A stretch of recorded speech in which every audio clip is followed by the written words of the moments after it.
Good afternoon and welcome sa aking munting channel. Nag-cross na nga ang landas nitong si Jasmine Flores at isungang tauhan nga ni Iris ay kasama ngayon nitong ang si Jasmine Flores na si Max ngayon ay nakagapos at bihag nga ngayon nitong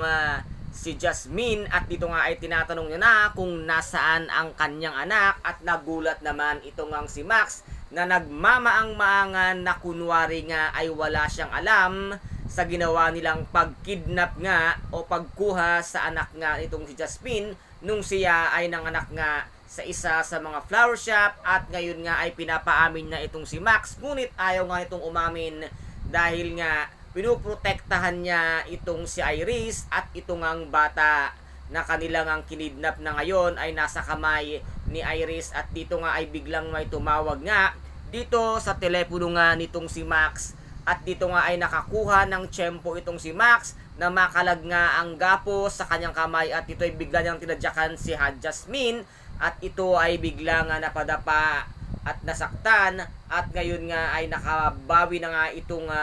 si Max at ngayon ay bigla niya itong sasaksakin ngunit talagang matikas at talagang hinubog na mabuti nga ni Madam Aster itong ang si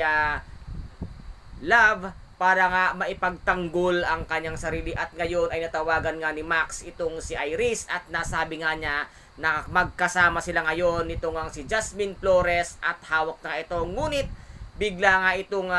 nagbaliktad at nasaktan nga itong si Max at nakatakas nga itong si Jasmine. Ngayon ay alam na nga ni Iris na buhay pa itong ang